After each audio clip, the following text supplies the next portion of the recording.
It's always good to report great news, particularly on a day like today. And as one can imagine, if you are included in this very special day, as I've often said here on the show, I know you're part of history, but it is fascinating, isn't it? Because I love it. I don't know about you, when they interview people that were included in the 1953 coronation of our late and wonderful monarch, Queen Elizabeth, just to have their memories, because it was a totally different world.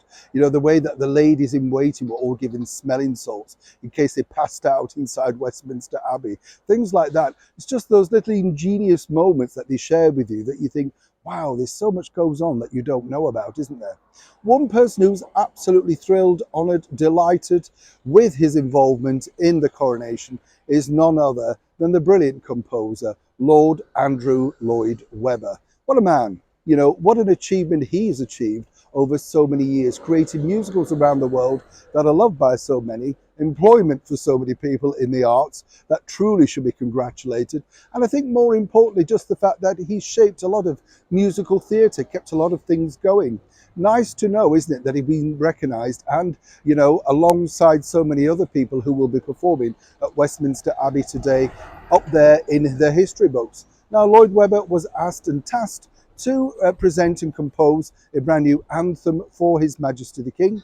He did it, and it's now available to download and buy, which I think is fabulous, in CD physical form. Do you still buy CDs?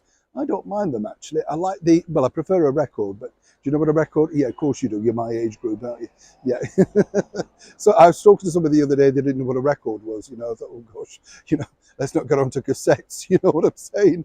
But back to Andrew Lloyd Webber. What we can tell you is, I had a very brief chat with him earlier this week. He told me that the King was absolutely delighted with his anthem. He's very nervous about its performance, of course, inside Westminster Abbey. But what a thing for Andrew Lloyd Webber, as he pointed out, to have his music going down in historical value along, say, Edward Elgar, Vaughan Williams, all of the other wonderful composers over the decades, centuries, who have composed music for their majesties during their time.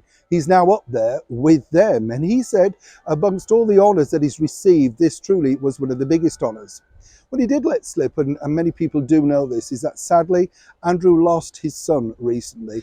Terrible, terrible situation. But as he pointed out, work has been a great salvation. And the other side of it is his son, Nick, who I did meet briefly, was a very successful part of the arts himself independently, was a nice guy, was just really getting going on his career. Cruel, cruel illness that sadly took him away. But as Andrew pointed out, this is as much for him as it is for everybody else who's suffering and going out there with very difficult situations. It's not just stopping today, it goes on everywhere around the world. And as Andrew pointedly said, this truly is a difficult time for him, but also a joyous time. He also pointed out that His Majesty the King personally wrote to him after the sad demise of his son, which he said he was incredibly moved by. But Andrew's all about bringing joy to people and his music. So without further ado, if you do have the opportunity, do check it out online. There are variants of it. And let's just look forward to the performance in Westminster Abbey today.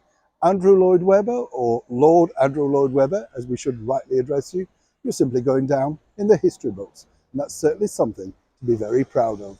From everybody here on this channel, we wish you all the very best in this rather difficult time for you and your family. Neil Sean in the very heart of London.